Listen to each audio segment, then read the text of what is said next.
So determine your passion, take your intentional steps well. And right now in this time, celebrate your intentional steps. Celebrate the smallest step you take, celebrate it. Right. If you apply for a new course.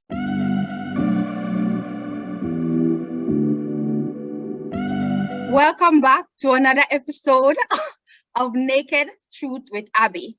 Today we have with us a very special guest, Marlo Clarke from Barbados. He is a very renowned public speaker, and he's here with us today to share his knowledge and to just bless us with great content.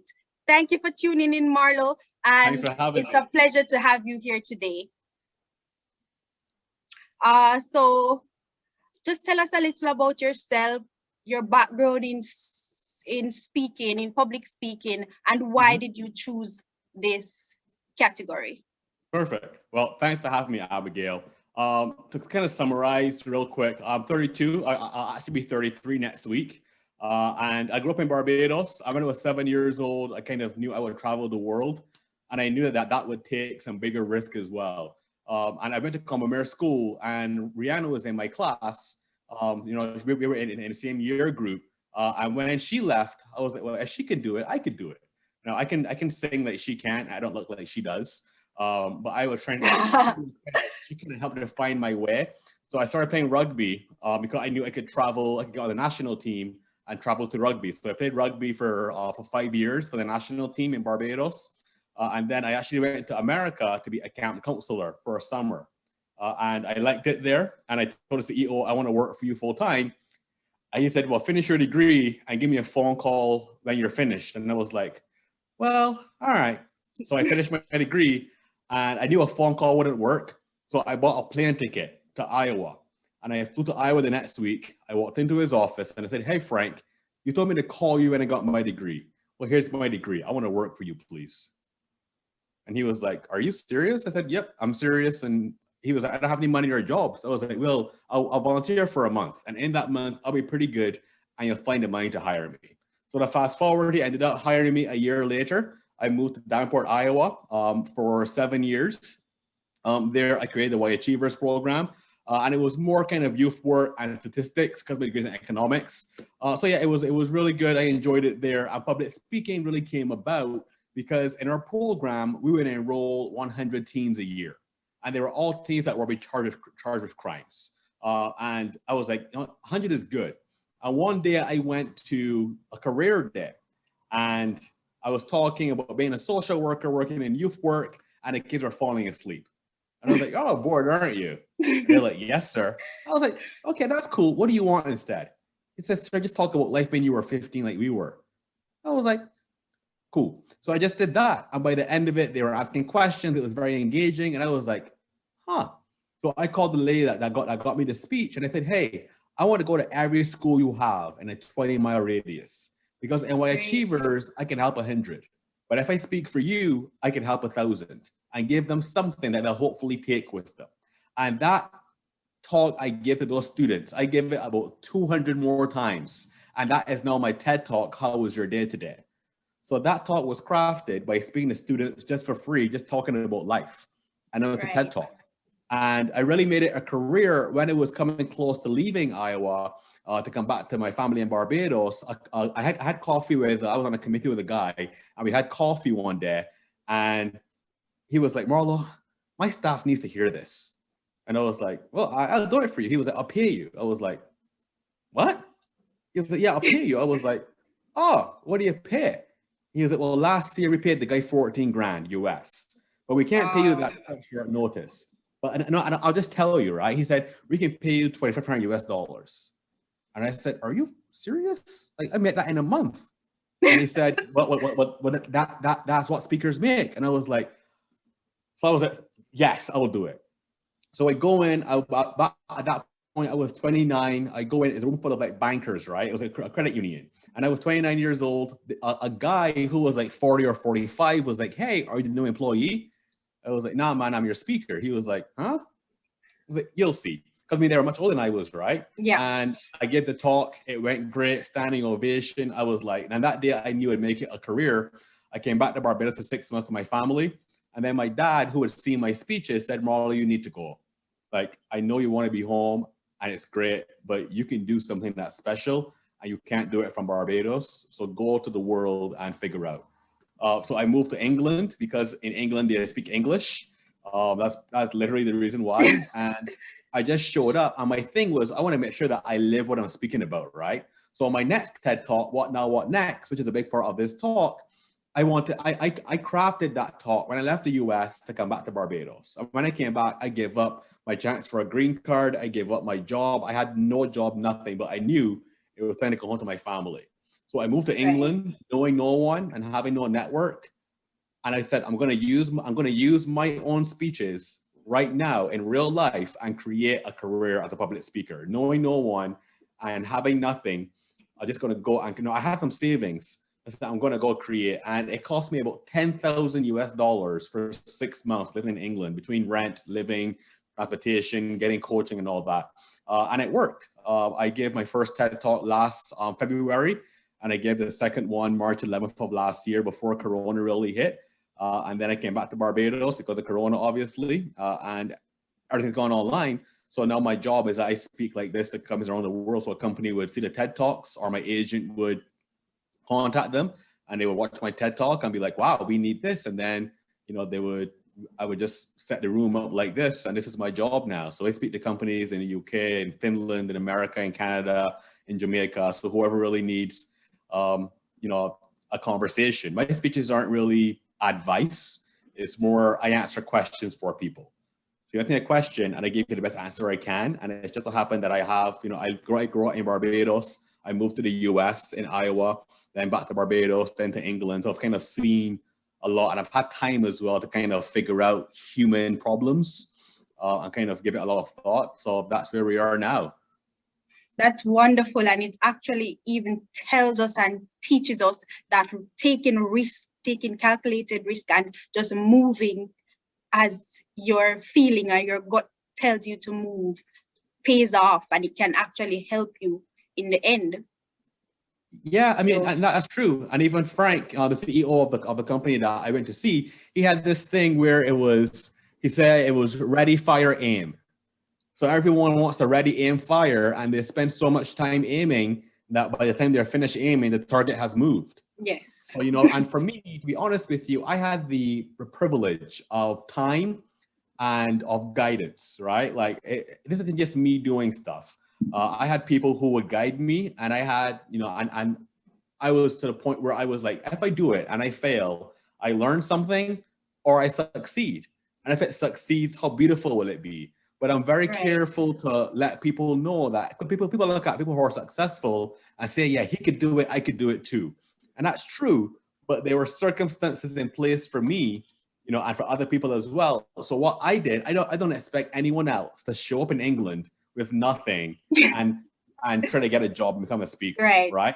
But I had the correct calculation to make that worthwhile, because if I go there to become a speaker and it doesn't work, I have a great story on failure, right? So I go and risk that big failure. And if I fail at it, my job is to talk about failure. So it's like, and it was hard. It was difficult. I mean, I turned to alcohol. I turned to smoking. I got a lot of therapy when it was difficult. I really don't want to paint over this. Because I showed up in England and I spoke for a bit, and here I am. Like, it was absolute shit for 6 months, and it was hard, and I want to give up every day. But I did that so I could understand the feelings and what people go through and grow through as they're taking risks. So I really want to be sure that it's not just like rag story to riches. There's a lot of crap in between that now I'm able to understand what people go through and talk about that as well. Right. Thank you for explaining that. And again, in your TED Talk, you spoke about intention and passion being purpose. Just explain that a little for us. All right. Well, with that, so when I came back to Barbados, I got back and I sat down and I was like, what the hell did you just do? Because I worked so hard to get to the US. I spent 7 years building a program. The program fundraised about 800,000 US dollars. People trusted me in the community. The police chief was my friend. The mayor was my friend. I had everything in Iowa, and I just left. And I was like, what did you just do? And I sat down for a bit, and I want to be clear, I left Iowa with savings, right? Like it was planned to leave. I didn't wake up one day and leave. I was like, I need this number. When I hit that number, I'm going to peace out. So I had some savings. So, right. So I sat down and I was like, well, when you were younger, your purpose was to travel to want to help people.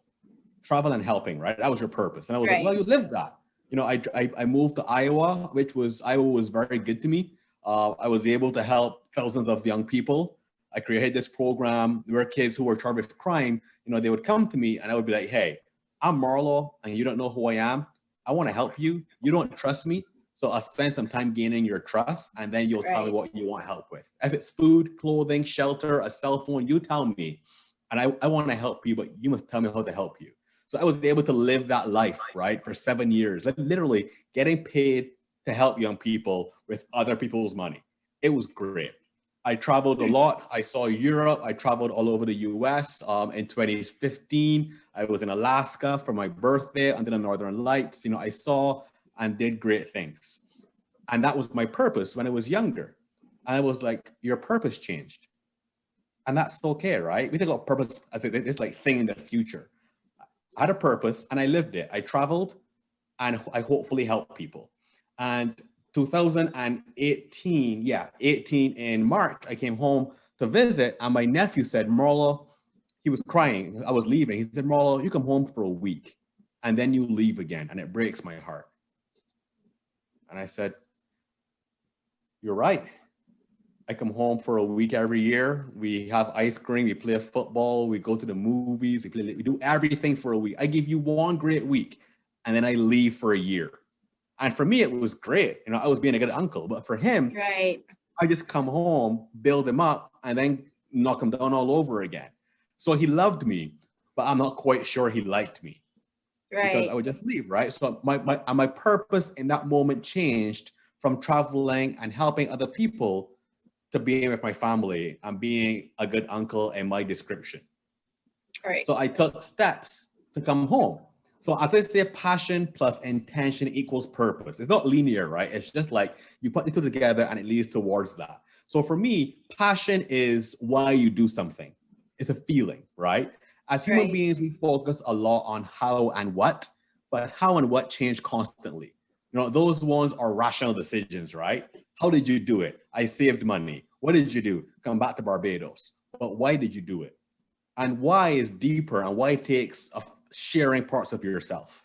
I came back because I wanted to be the best uncle I could be to my nephew. That was my new passion. And that was why I was doing what I was doing. Let's add the intention. What was the intentional step I had to take to accomplish that? Now, people always think the intentional step is getting on the plane and flying to Barbados, but that's wrong. Intentions are hundreds and thousands of small steps.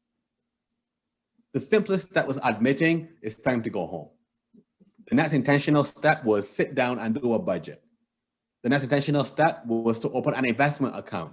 And I had my, you know, you work in accounting. I had my safe investments, I had my medium risk, and I had my high risk. And lucky for me, my high risk hit and I doubled my money in 6 months. Awesome. That was when marijuana became legal in Canada. So I bought stocks and weed in Canada. I made money that way. So that was that intentional step. And then it was to prepare the program so I could leave. And so there's a lot of intentional steps built in with the new purpose, with the new passion I had. I wanted to be with my family. To do that, I must take these steps to build, you know, financial platform, prepare the program. And the equal sign is purpose is what do you want to be? So if you want to be a traveler, you take steps to travel. And why do you want to travel? Because I want to meet people. You know, if you want to be a great uncle, for me, my passion was now my family. My intentional steps were to prepare to leave because I wanted to be a great uncle. And that goes into anyone's life, right? If you want to be a great parent, your passion is your kids. Now, your intention may be a job you don't like doing, but it pays you well enough and gives you enough time off to be a great parent. So you do that job, even though you may not love it, it allows you to achieve your purpose. And purpose can change whenever you want, right? So I'll give one more example because I think it's really important that people we hear the word passion and purpose a lot, but do we ever know what they mean? We just hear these buzzwords, right? So you want to be a great athlete. Why is that? You love the feeling of playing, the camaraderie. Your intentional steps is to practice every day, to talk to your coach, to read afterwards, to have good nutrition, and all these other small steps you put into place to be a great athlete. So that's just, and I came up with that after coming back to Barbados. I'm trying to figure out, why did you leave the US to come home?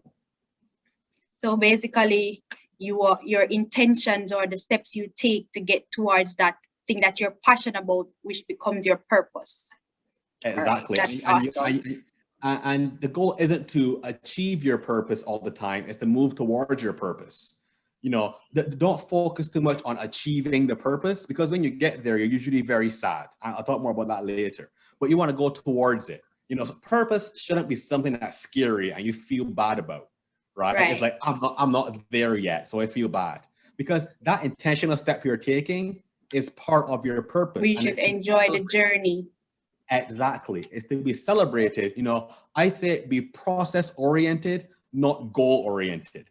Being goal-oriented is somewhat unhealthy, because you can go through all of this stuff to get this, and when you get this, you're like, huh. I want something more, and then you're moving on to the next thing without even enjoying it. If happy is over there, I can guarantee when you get over here, it'll then be over there. And then you'll get here. And so, yeah, a lot of it is just the intentional step. Those small steps you take, it's important to celebrate those every day. Even if you do a Google search for how to become an accountant, be proud of yourself for taking that step to get more information on being an accountant. Right. Celebrate that Google search. Celebrate every step along the way, not just the goal, because the intentions lead towards your purpose. Right. Oftentimes when we go through failure, there's a phase of pain caused by us being disappointed in ourselves and disappointed that we didn't achieve whatever we set out to achieve. What would you say to someone who has failed time and time again and is down in the dumps and don't even know where to start or what to do now? So you can't handle the pain of failure. Yes. Yep. So you want to talk. Perfect. So the next step down, right? So I like to give all angles, right? So the first one, passion, intention, purpose. It's great, right? It's all great. Now, the next one down is passion plus disappointment equals pain. Right.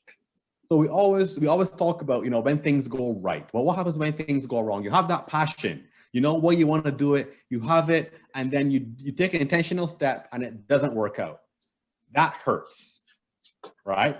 Definitely. And the first thing I want to say is that it's supposed to hurt.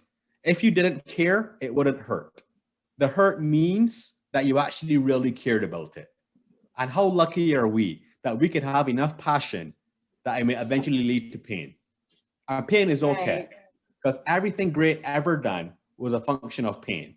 Now, I'm not making pain sound romantic, because that would be fool's gold, right? Pain hurts. Now, how do we invest that energy, right? Pain is like, you know, when you're in pain, is like the opposite of euphoria, right? Is that you would do anything to get rid of this feeling, right? So that pain is actually very important energy that we can then like apply to this problem we have. The thing is that we were made to feel guilty about failure throughout our lives, where we then like bury that feeling and not address it. So if you fail at something, you actually got tons of valuable information that you can now use to improve your next step. Now, if you see that failure as painful and you avoid that pain, you're actually avoiding the lessons. Right. So I have learned to sit in my pain for a bit and let it hurt for a bit, and then sit down and be like, okay, what now? And the title of my talk, What Now, What Next, came to me at like 4 a.m. I got this TED talk. I didn't really name my things. I was like, what do I call this? And I was like, okay, you failed. What do you do now? And what next? So the big part of that is, and you can watch my talk by doing on YouTube, but the cycle is like, I call it the cycle of negative feedback, right? So I'll draw it for you just right now. So at the top, it is what you do. It is action you take, your intentional step, right? Right. And then we go over here, we get feedback. We get either success or we get failure. I don't call it that. I call it positive feedback or negative feedback. It worked how you planned, positive, or it didn't work how you planned, negative. Then we come around then to think. We think about what happened. What did I do? What feedback did I get? How can I improve? And then the cycle continues to do again. So we go and do the same step or a different step all over again. Now you asked me about what do I tell someone who has failed and what do you do then? You do that cycle. You accept the feedback, you rest for a bit, you actually just take a rest, process what happened, let the pain sink in. You know, if you gotta go do whatever you gotta do to kind of like enjoy life for a little bit, to remember the mood a little bit, that's fine. But it takes open, vulnerable thought. It's only when we think about what we did wrong, some part of the equation we did incorrectly. And that's hard, right? Because people don't like thinking about what they did wrong. But the most honest part of success is admitting where you failed. I'm being open about that. Like, I did this thing and that did not work. And what part of it didn't work? Was it how you did it? Was it how you were dressed? Was it the choice you made? Was it the words you used? Some part of it was wrong. And then when we think about that, we can then go plan our next intentional step. Now, the do on the second toss could be the same action done better, or deciding to change the whole action completely because that action was not correct. Right. So someone who has failed, you sit down with it for a while and you evaluate it openly and honestly and find out what part of the equation did I not do correctly and how do I improve that? You know, if you are with someone and it doesn't work out and a person is terrible. Now, let's get real, right? I have a girlfriend and it turns out that she's abusive and it didn't work out. I can say, wow, she was really bad. And that may be true, but I chose her. Right. So Definitely. Why did I choose someone like that? Now, it's not my fault. She's terrible, but was there something along the way that I ignored? You know, people talk about ignoring red flags. Red flags. Yeah, we don't ignore red flags. We accept red flags. Think about it. If you see someone doing something that's incorrect, we don't ignore it. We see it and we accept it as okay. So that's me taking ownership of accepting a red flag I knew better than to accept. No, I didn't ignore it. Ignoring it, see, the word ignore takes the ownership off of me and puts it all on her. She did this thing wrong. Now, if I say, you know what, I saw that thing and I accepted that red flag, next time I should not do that. It's ownership on yourself for some part of that decision that you can improve on next time. Right. And that's interesting, you know, because while I was in university, I got my first F and it really rocked me the wrong way. I was in pain for quite some time and I realized at some time feeling the pain, acknowledging that I've failed and I've failed because of X, Y, and Z situation got me out of there because I was doing the second section of the course. And I realized if I stayed in that position where I wasn't dealing with the pain and I was thinking negative thoughts, then I wouldn't be able to pass the other section of the course. So you really do have to recognize the failure, acknowledge the pain, acknowledge that you have failed, think about why you have failed, what you could do better, and move forward. Or you could have blamed your teacher and said they're a bad lecturer and put it on that person, right? Now you do that, you might fail again. Exactly. But if you say, you know what, even if they didn't teach to my style, when I get a job, my boss won't hold my hand. So here's some real world work stuff. Let me go and do some extra work on my own because I failed this course. They teach how they teach, but I didn't spend enough time back studying. So next time, let's back study a bit more. So it's about finding what part of the equation, you know, as I say, intention, find what part of your action wasn't most efficient. It might have been being in the wrong course in the first place. You know, at UE, my first major was management. And I was like, wait a minute. When I graduate, I'll be 22. Will I get that as a manager then? Let me switch to accounting. It'll be much harder. And at UE, I got 4 Fs, not to one up your failure, but I failed macroeconomics. I failed macro 2, micro 2, statistical methods, and I dropped out once and I got a failing grade in marketing. So, I failed micro 1. Micro one, and you finish your degree in economics. Yeah. Wow, that was a rough start there, wasn't it? Micro one's It like the was. easier one. Wow. It was, but I got my A in micro 2 because I said, okay, I see you. ain't gonna happen. Yeah, exactly. So whatever, I mean, failure is difficult, but we only really fail and we only really feel that pain when we really cared, right? Right. So I realized that to hurt that badly meant you cared that badly. And that's a good thing, right? Caring Right. about something is great. And failure isn't fun. But like when I moved to England, I knew it may not have worked. When I was 22 years old, I went to see a CEO of a company. I said, I want to work for you. The odds are it wasn't going to work. But in my equation, it was like, I'm 22. If I lose all my money doing this, I lose $2,000 US. But if it works, what happens then? You have gained experience, you now can make money. There's so much doors open. I have made my money. I have done my traveling. I have helped my family and friends. It was great, right? But in that moment when you're starting, you gotta realize this may not work. But if it does work, what can I gain? Even going to the UK, right? To become a speaker, I had speeches. I didn't have any network or anything. If this doesn't work, I lose 10,000 US dollars. But if this does work, I could give one talk and make that back. Right, that's definitely. And I'm not to that level yet, but I've made back all that I've put in and more. And it worked, right? Now, if it didn't work, it would suck. And there were points in the middle of all of that where it wasn't working, where I would have to drink whiskey to go to bed at night. You know, I would wake up every morning at 4 a.m. I couldn't call my family because it was 4 hours time difference and they were asleep. So I would call the Good Samaritans. Now, I wasn't suicidal. I wasn't going to harm myself, but I knew if I called that number, someone would answer and talk to me. So I would wake up every morning and be like, hey, I'm doing this crazy thing and it's not going well right now. And this stranger would talk to me, right? But all through that, I was able to continue building and building, and because I was the one teaching the class, kind of. So I want to make sure that I lived the lessons and not just talk about, you know, many people may talk about things that sound nice, right? But they didn't feel it. I wanted to feel they haven't experienced what they're talking about. And that is also what I try to do. I speak from my experience and from things that I've been through. Mm-hmm. Yep.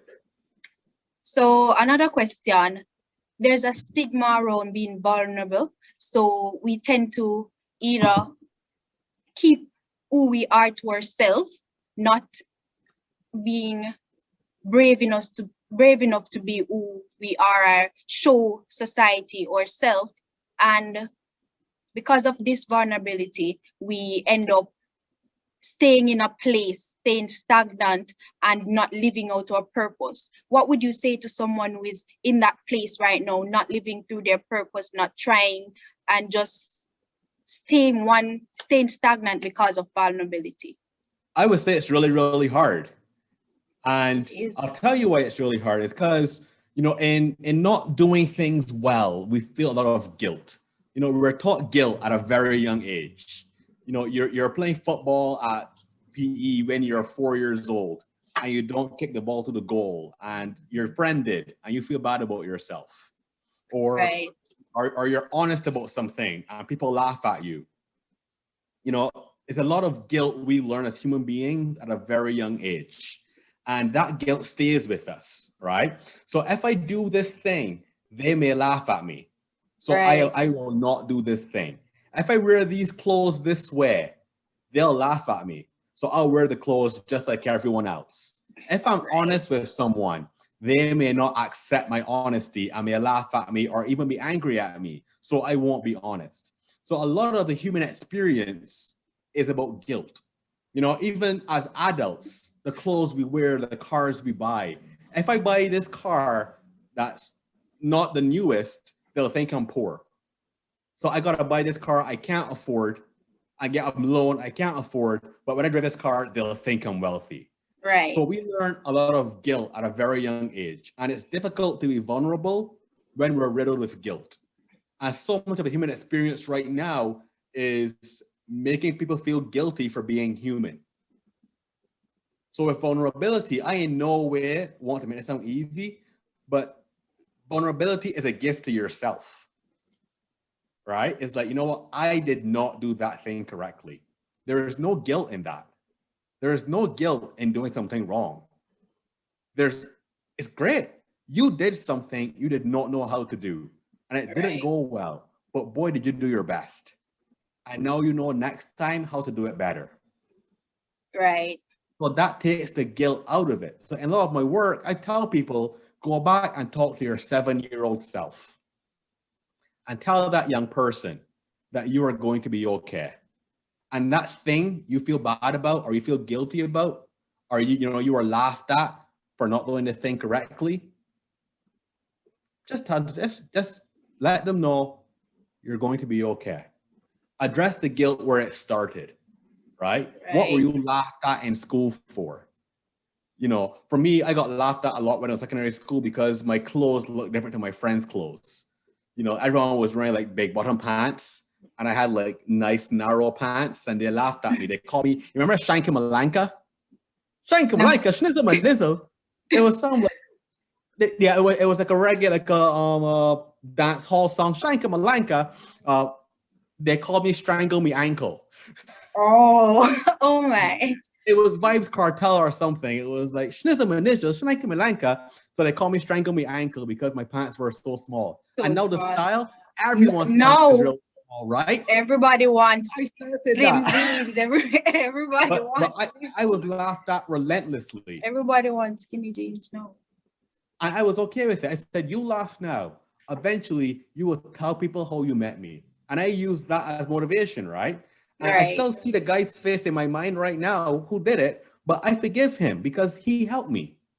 I was like, you know what? And that kind of hardened me a bit. I was like, they will laugh, and I got to sit through this all school year. And that summer, I actually got a job and bought my own big bottom pants just to fit in. But thankfully, I got the lessons, right? And vulnerability is hard. So when you do something incorrectly, it's hard to say, I did that wrong. Because then what happens? You feel guilty, and you want to hide from that feeling of guilt and pain, right? You don't want to address that. And it makes perfect sense because we're human beings and we avoid things that hurt us. But I think being vulnerable is a very important part of the process. It takes vulnerability to even do the thing that you don't know if it will work out or not. It takes vulnerability to accept the feedback, especially if it's negative. It is vulnerability to think about what part of the equation did I do incorrectly. It is vulnerability to also go do it again. If you did something once and it didn't work, it takes great vulnerability to go do it again, knowing it may not work again. But I see vulnerability as doing something, accepting you don't know how it will turn out, but trusting the lessons you will get afterwards. Right. And that's good because even with me starting the YouTube channel, one of my thoughts was maybe they don't want to hear what I have to say, or maybe I won't help anyone. But I've gotten so many good feedbacks that I wouldn't have gotten if I didn't start, if I didn't press record, if I didn't say upload. All of that would have been just up in my head, me to myself, feeling that kind of vulnerability and saying, you know what, let's not do it. Mm-hmm. So that is good. You have to really know that it's hard because it has been a process for me just the same, but I'm working through it. So we have to work through it.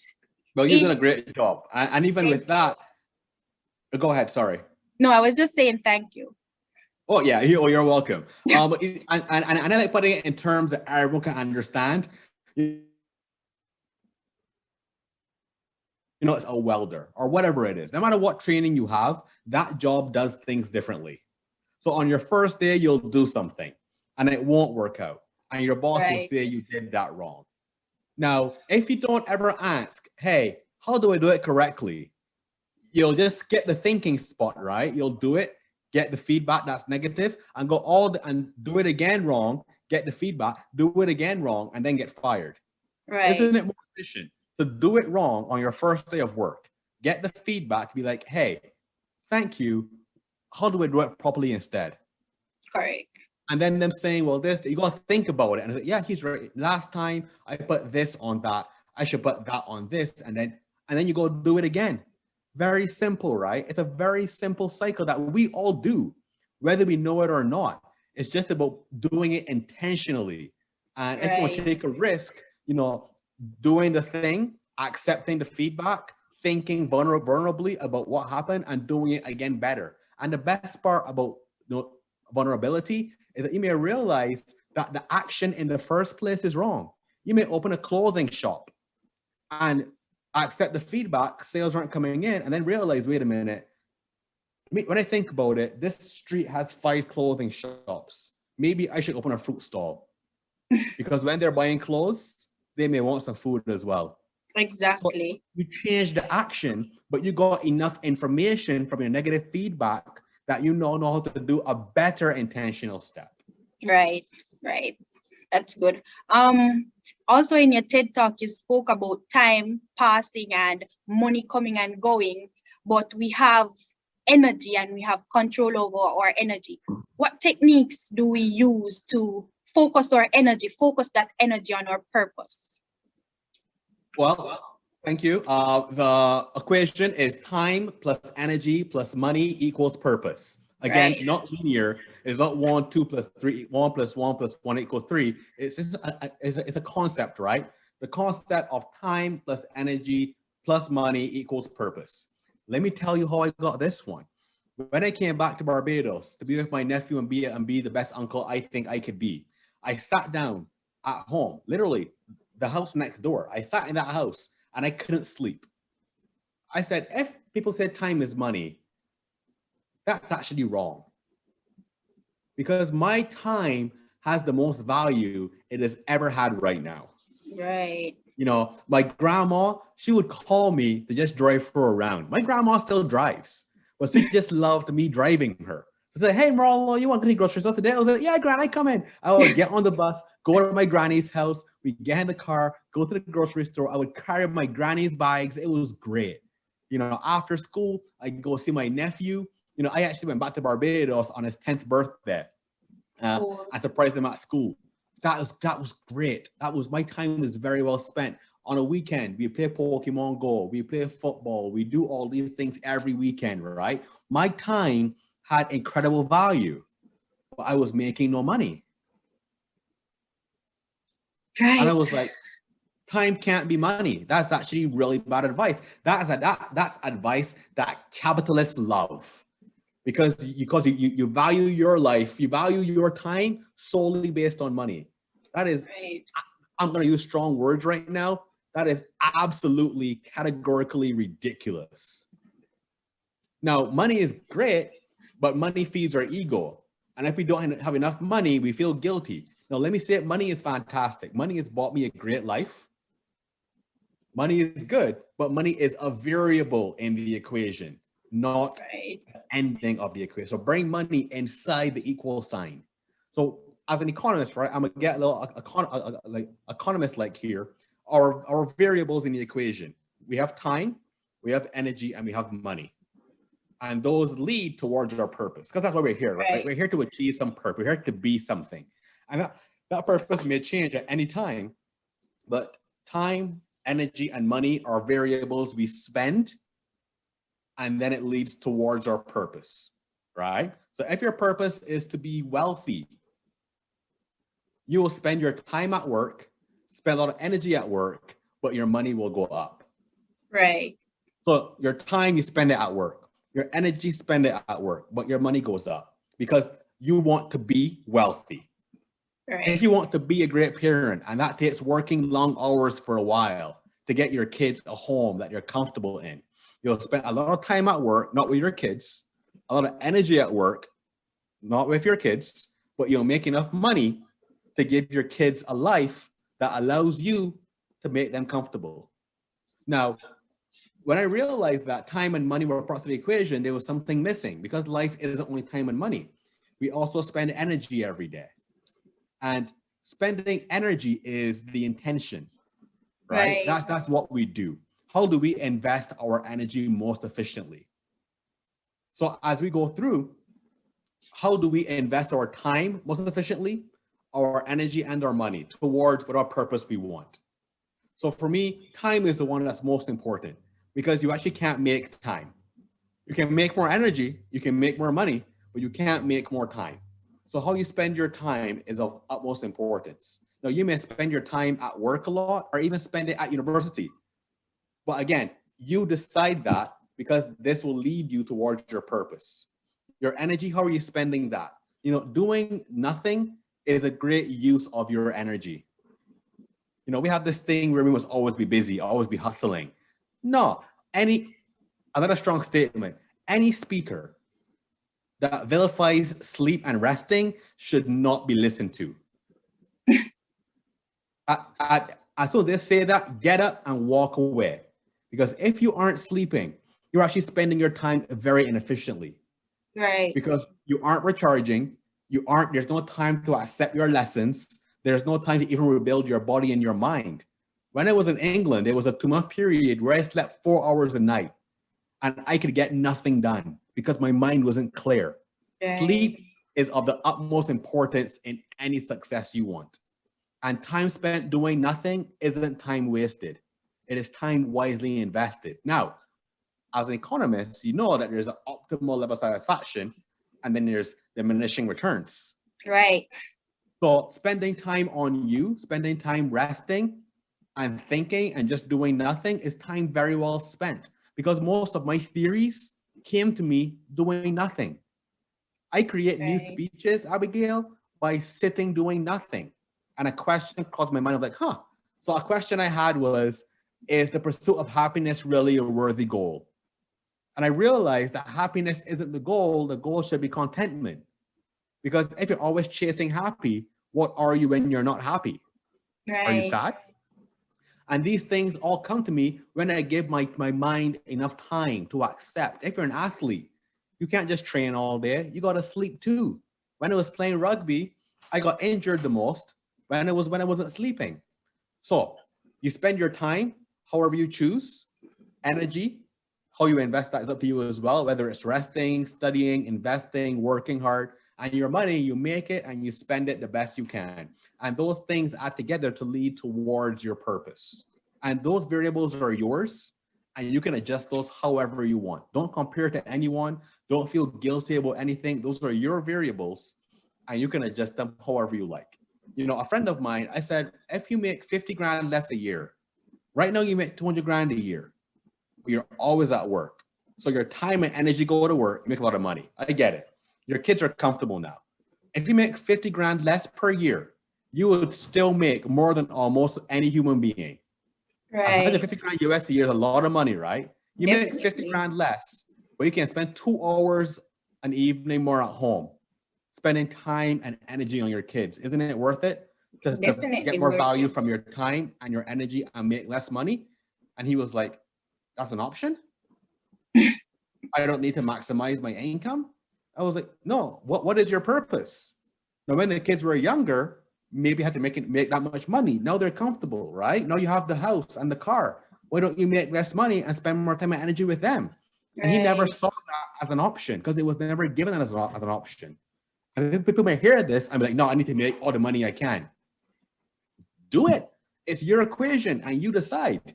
But I decide, for me, that I'm okay making less money if it means I work 10 hours a week and live comfortably. Right. Now, I can make a lot more money as a speaker, but I'm good right now. My girlfriend moved in yesterday from England. She was in quarantine. She got out. We're going to spend 3 months just chilling. I won't make very much, but with my money, I knew. So let me go back. I knew she was moving here. I wanted to be with her and to be a great partner. But before she got here, I spent lots of time and lots of energy making my money. And now I won't make much money, but I spend my time and energy with her. And boy, oh boy, if we spend time together and we build a good, strong relationship, I get to be a happy husband and have a happy life. Right. I'm okay making less money if I give you time and energy to do that thing. At the end of the day, it's a trade-off. It's always going to be a trade-off. We have to choose what is more important to us. But when you see money as a variable in the equation and not the goal, it's your time, your energy, and your money, and you allocate those however you want towards your purpose. Towards whatever you want to be, and you decide that. And Definitely. it may be working your butt off for years and years because you grow up in poverty. That's okay because you know where you're going. You know what you're going towards. It's yours. Don't compare, but just sit down sometimes and evaluate, what do I want to be? And how am I investing how am I investing my energy? Am I reading books on investing? Am I reading books on communication? Am I resting enough? Allocate it however you want. And if anyone feels confused or needs to know more about this, you can always email me. My WhatsApp number is on my website. I just love talking to people, so I just love talking about this because Right. that happened in my head, right? That concept happened in my head. And telling people and it making sense to them and then being like, well, that makes sense. So yeah, and you can always watch my TED Talk as well because in there I explain it very succinctly as well. Right. All right. So we're in the pandemic now. It's been rough for many. And I just want you to give someone who's at their wits' end and can't see their what now or what next in this moment some advice. You sent me this question in an email last week, and I thought about this every day since last week. Yes. And my advice is that I have no advice. Oh. But no, and let me tell you why, right? I can give you advice from my point of view. Right. But everyone is this is really hard.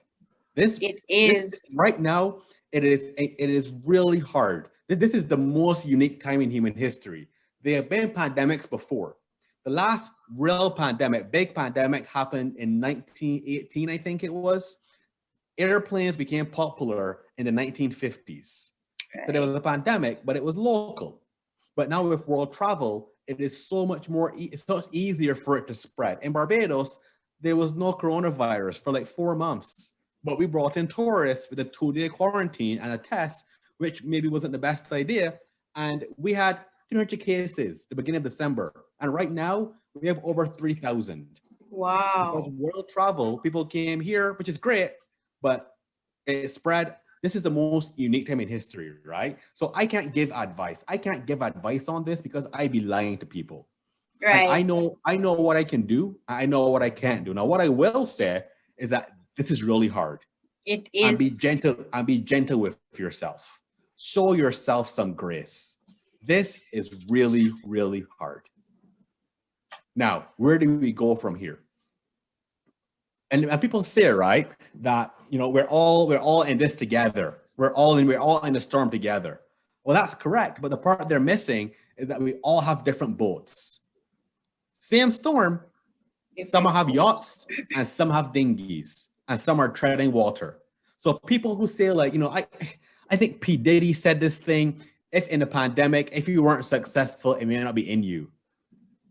You don't thrive in a pandemic. You survive a darn pandemic. Right. Like, you survive this. Worry about people put a lot of pressure, like you gotta work on your skills, you're in lockdown, you gotta learn guitar or this. You survive pandemics. Thriving in it, that's okay. You survive this. We are all in the same storm, we're all in different boats. So what I would say is that right now we are very uncertain. And it's time to accept that uncertainty as part of our equation, right? If I give you advice, I'd be lying to you. Because anyone selling certainty right now is lying to you to sell you something. Right. And they're selling you something you should not be buying. Anyone selling you certainty, they're selling you something you shouldn't be buying. Now, the advice I would give is to be gentle with yourself. And hopefully in this talk, I have given you a way to evaluate some of your choices. You do something, you accept the feedback, you rest a bit. Resting is very important in the cycle of success. And then you think about it vulnerably and you go again. Or how about you figure out, what do I want to be? Do I want to be a great businessman? Well, then I should invest my time, energy, and money in gaining skills. But what about, I'm afraid to take the step? Well, you can ready, fire, aim. You do the thing and evaluate. So I don't really want to give anyone advice, but my advice is, this is really hard, and be gentle with yourself. Right. And no one has any answers, and anyone selling you certainty, they're selling you something you should not be buying. But be gentle with yourself and show yourself some grace and do the best you can with what you have where you are. and do the best you can until you know better. And when you know better, do better. But hopefully I can give you a way to evaluate, you have your passion and your intention and your purpose. And if your purpose right now is to not be hungry, or your purpose right now is to get a new job, let's talk about getting a new job, right? People have lost their jobs left and right, especially in the hotel industry, right? So you want to be employed. Well, why? What is the passion with that? I want to live well. I may have a kid. I want them to live well. I want them to not worry about their next meals. Very simple. So let's bring it down now. Let's slow it down. Passion, intention, purpose. If you've lost your job, this is my advice to you. Sit down and decide what your why is. What is your passion? Why do you want to be this thing? We'll talk about the intention. At the end of this, what do you want to be? Do you want to be stable again? Do you want to be financially stable again? If that's what you want, perfect. The why is, I want my kids and myself to be comfortable and fed. Your intentions now. The intentions you did before you lost your job must change. We can't do the same thing. So let's figure out, no, it's a new job market. Well, I worked in the hotel industry, but that job is now gone. So do I keep applying for the hotel industry? I can't apply for those same jobs. I must change my intention. Well, the government is doing this vocational course, but if I do that course though, I'm 40 years old. I got to go relearn a whole new skill. It's going to be hard. You may fail, but yeah, you do. Because hoteling is gone right now. So let's go learn to be a welder. Let's go learn to be, a preschool teacher. Take that risk to learn a new skill. Take that intention. And then you apply to enter the program. You enter the program, you work really hard. And when you get that certification, you apply for jobs now on that new thing. Maybe it takes changing the action we're doing. Because how life was, we got used to that, right? We got used to waking up, going to work, a certain system. Coronavirus has changed the entire... It's a new norm. It's a new norm. And the thing is, it's not even the norm yet because we don't know what the new norm is. Because it's not done. We're in the middle of it, right? Yeah. So determine your passion, take your intentional steps well. And right now in this time, celebrate your intentional steps. Celebrate the smallest step you take, celebrate it. Right. If you apply for a new course, I want you to sit down and be like, yeah, I'm on the way. I'm not there yet, but I'm on the way. I'm on the way. Show yourself some grace, right? And then you go to your first day. And the guy talked about trigonometry, and you had no idea talking about. But it's like, you know what? Today I learned a new word. And I'm going to go ahead now. Whatever word it is, right? But I'm going to learn about this new thing. Those are your intentional steps. And be proud of yourself because you are going towards your purpose. You are going towards what you want to be. Don't put too much guilt and pressure on yourself. Realize right now it's about small intentional steps and building upon those towards wherever you want to go. So my advice to you is be gentle with yourself and celebrate every small step you take towards whatever you want to be in the future. Take the pressure off yourself. This is really hard. I have had friends. I have one friend, he's an investor. His friend invested £90,000 in his business to build a multi-million-dollar complex. The pandemic hit and they have lost all the money. This is really hard. And anyone, if you see an ad on Facebook for anyone selling you any way to make money and they say it's certain, they are lying to you. Do not waste your money on them. Anyone selling certainty, they are lying to you. Be gentle with yourself, take the guilt off yourself, and take the intentional steps towards the purpose you decide. And also, watch my TED Talk because everything I spoke about in this today, it's always the TED Talk is 15 minutes long, but this is our conversation. I was able to go into it deeper. But if you need to just rewatch the TED Talk, it's all pretty succinctly done, and there's also diagrams and charts in there as well. But a bigger thing than giving advice on what to do to people, I think, is here's what to do when things don't work out. Here's a process you can use for yourself every single day of your life. For every action you take, how do you evaluate your actions? I find that as a worthy, I can speak on anything. I can speak on being an athlete and playing a sport all over the world. I can speak on travel. I can give you advice on investing. but that may not be for you, right? Like when I Right. speak, I like to make sure that what I am saying is for everyone I'm speaking to. And even so, to go deeper, when I give a speech, I make sure that if I can't give this speech to a 13-year-old, I shouldn't be giving it. I'm not giving a speech to make me sound fancy, to have you go, wow, he is really smart. I want to give you something that you can take with you when you're 50 years old. And if I can Right. teach you how to evaluate your actions, from me, if I can evaluate my actions and then help you how to evaluate your actions, that is something you can take with you the rest of your life. And it's perfectly okay to improve. Everything I have learned has come from helping someone else. And if you can improve on my concepts, perfect. Improve on them and go talk about them. That's great.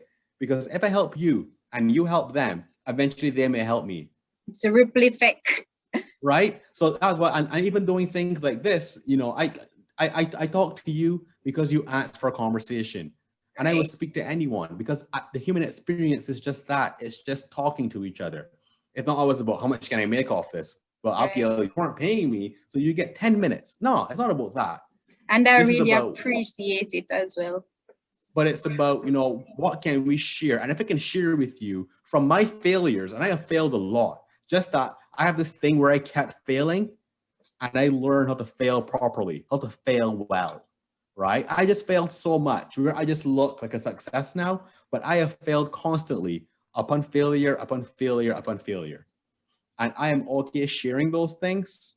And I am okay trying to help someone else, you know, give you a head start on your own failure. Because when I was in my crap, I didn't really have much guidance. But if I can give you a head start on when things don't go well, here's what you could do. That's great. So my TED Talk, What Now, What Next, covers all of this. I mean, and how to evaluate actions. Also, you can go to my website. It's marloclarke.com. That is MARLOCCLARKE.com. And you can always email me at marloclarke.com. And I'll go one step further as well, Abigail. I do this a lot. I give people my WhatsApp number. Now, my WhatsApp number isn't my telephone number. It's just for WhatsApp. It is +44 7725 441636. I do this because I want to help people. And if someone hears this, I want to discuss an idea, just send me a message on WhatsApp. Send me a message. I'll do the best I can to reply to you and just work through with you whatever you're thinking. I am here to help as many as possible. So there's my email, there's my WhatsApp. Always feel free. Ask a question about anything that you want to ask a question about, because I answer questions for a living, not give advice. Right. And so we're at the end of our session today, and I'm so thankful that you came on and joined us. Thank you for tuning in and sharing your knowledge and just uplifting those around me and those who will see this. This video will definitely be going far, and I just want to thank you. I really appreciate the time that we spent today, and I hope to keep in touch. I hope you have a wonderful day, and thank you, thank you, thank you. Well, thank you, Abigail, for doing this, for just seeking to help others, and for asking me some questions. So thank you for doing what you're doing. You're doing a great job, and you should be very proud of yourself. Thank you. You're welcome. Thank you. And today, I just want to leave with you guys a quote that I saw during this week. I thought it might be just good to share. And it goes, living your naked truth will disturb those living well-dressed lies. And I just want to share that with you guys today. All right, Marlo, bye. And thank you again. All right. You're welcome. If you need anything at all,